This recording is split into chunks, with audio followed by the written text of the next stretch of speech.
नमस्ते, Memon fast news में आप सभी का फिर से एक बार स्वागत।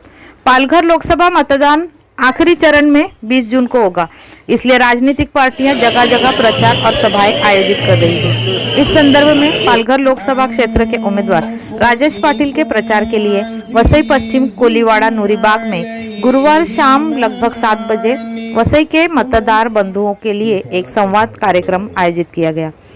इस बैठक के लिए युवा आमदार क्षितिज ठाकुर, पूर्व महापौर प्रवीण शेट्टी, स्थायी समिति अध्यक्ष आफिफ शेख, अजय खोखानी, जमील भाई शेख, पूर्व नगर सेवक व कार्यकर्ते और अन्य मान्यवर उपस्थित थे। धन्यवाद। चैनल को लाइक शेयर सब्सक्राइब जरूर करें। सबसे पहले इनके ही तरफ से हमारे जितने भी काम होते हो पूरे के पूरे, और कभी हमें ऐसा नहीं लगता है कि वो हमारे रीच के बाहर है। हमारे आफिफ भाई है, हाजी साहब है, ये भी हमेशा हमारे लिए एक फ़ोन कॉल दूर रहते हैं। मैं इससे ज़्यादा क्या बोलूँ, मैं बोलूँगा कि पॉलिटिक्स जो पूरे इंडिया की है वो हमारे लिए उतनी इम्पोर्टेंट नहीं है जितनी के वसई विरार की पॉलिटिक्स इम्पोर्टेंट है, क्योंकि हमारे जो काम होते हैं वो सब विरार से, वसई से होते हैं। हमारे छोटे से बड़े काम यहाँ से होते हैं। एक फ़ोन पे हमारी छोटी छोटी चीज़ें जो होती है, गटर टूटा हुआ है, ड्रेनेज सिस्टम है, कनेक्शन चाहिए, इलेक्ट्रिशियन चाहिए, लाइट चाहिए, कुछ भी चाहिए, आप ये दिमाग में रख के, ये सोच के ही आप वोट दीजिएगा।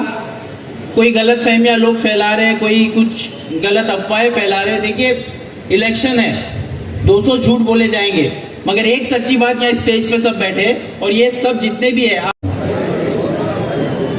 तमाम हाज़रीन जो यहाँ पर सामने मौजूद है, सबसे पहले तो मैं उनका इस्तकबाल करता हूँ, और जो तमाम हाज़रीन अपना मुकम्मल वक्त निकालते हुए यहाँ इस मीटिंग के लिए आए, हम तहे दिल से आपका शुक्रिया अदा करते हैं और आपका हम इस्तकबाल भी करते हैं। सबसे अहम तो हमारे स्टेज पर बैठे हुए पूरे मान्यवर, काफ़ी शख्सियत, जो बड़ी बड़ी शख्सियत बैठी हुई है स्टेज के ऊपर, हम इनका भी इस्तकबाल करते हैं। और उन्होंने जो कि हम किसके लिए लड़ रहे हैं, सेल्फ डेवलपमेंट, खुद की तरक्की के लिए लड़ रहे हैं।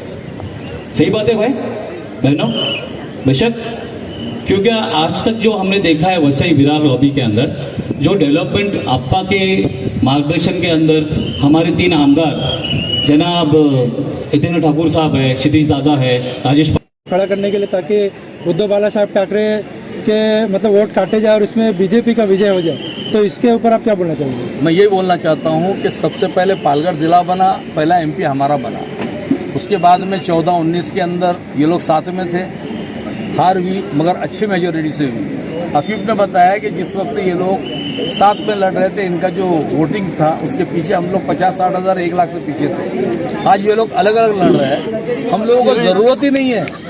हम लोगों ने कभी भी हुकूमत में नहीं गए, हुकूमत से काम करा के लेके आए, क्योंकि कॉरपोरेशन हमारी है, ज़िला परिषद है, पंचायत समिति है। तो अगर किसी भी, और 3 एमएलए हमारे साथ, और उसके आगे मैं बताता चलूँ कि जो तीसरे 3 एमएलए है, चाहे वो भूसारा हो, निकोले हो या वंगा हो, अप्पा ने इनके भी काम करा के दिया।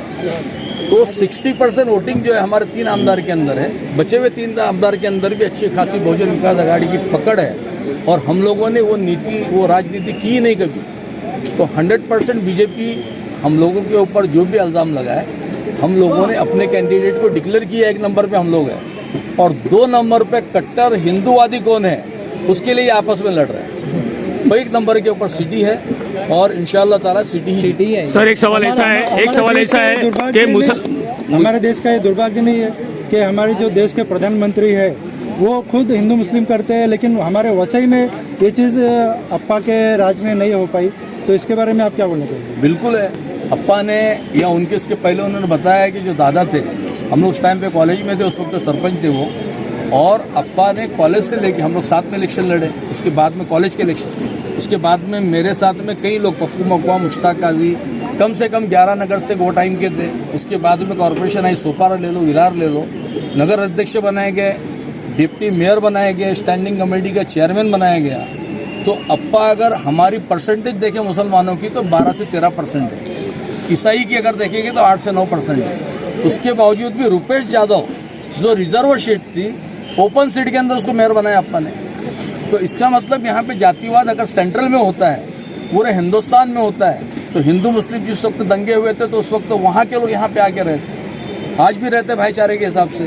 यहाँ पे जलसे, जुलूस, प्रोग्राम जो एक साथ में होते रहते हैं, तो उसके अंदर हमारे यहाँ पे इंशाल्लाह ऐसा कुछ नहीं है और नहीं होगा कभी। सर एक सवाल ऐसा है कि आज जो मुस्लिम कमेटी जो लिया गया, तो अप्पा ने मुस्लिम लोगों के लिए अभी तक क्या तैयारी की है?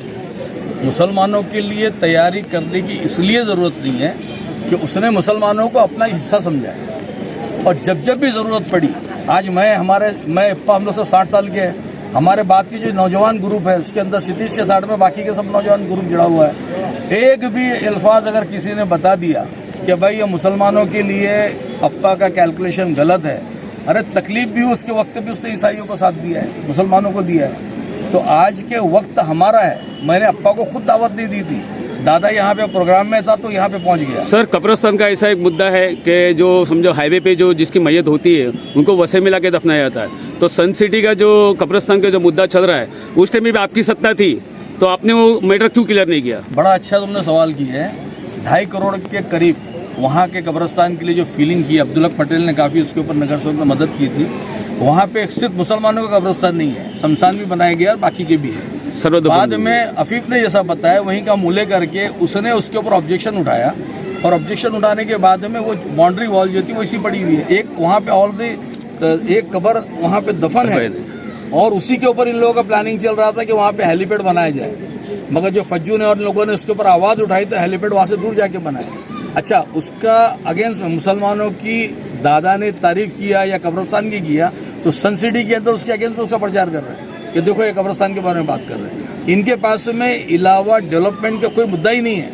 उनको पता है कि लोगों के जहन भटकाओ ताकि लोग या नौजवान पूछेंगे हमारे जॉब किधर है, हम लोगों के लिए आज महंगाई बढ़ गई है, तो लोगों को इसी में उलझा के रखो। यहाँ पे हर धर्म के लोग इज्जत करते हैं, हर धर्म के साथ में लोग मिलके चलते हैं, इज्जत करते हैं, तो इनको ये यहाँ पे नहीं भाता है। इसलिए आफिफ बताया 2014 के अंदर ये सब लोगों ने अलग अलग इलेक्शन लड़ा था। विवेक पंडित के टाइम पे सिर्फ वसई के अंदर अप्पा को हराने के लिए बीजेपी ने शिवसेना को पार्टी नंबर दिया था, सपोर्ट किया था। तो अप्पा का प्यार कहाँ से झलकता उसके ऊपर? कभी प्यार झलका नहीं झलकेगा। सर आपसे एक आखिरी सवाल करना चाहूँगा कि यहाँ के कुछ रहीवासियों के यंगस्टर्स की मांग है जो यहाँ पे एक प्लेग्राउंड होना चाहिए, और यहाँ पर मतलब एक मोहल्ला क्लिनिक सरकारी ऐसा हो कि छोटे मोटे सर्दी बुखार के लिए जो सरकारी दवाखाने में पाननाके पे जाना पड़ता है, तो यहीं पर इलाज हो जाए, छोटा कुछ 8-10 बेड 20 बेड का हो जाए। तो इसके बारे में सर आप क्या बोलते हैं कि अपनी अगर इंशाअल्लाह ताला मैंने पिछले टाइम पे तो मस्जिद के अंदर नौजवान मुझसे मिले थे, और अल्लाह ने चाहा तो उसके ऊपर भी हमने बात की। इलेक्शन के बाद में मसला भी हल हो जाएगा। रहा सवाल, तुमने बड़ा अच्छा सवाल किया है। यहाँ पे जो मार्केट था, फिश मार्केट है, उसके ऊपर इसके पहले भी टेंडर निकला था।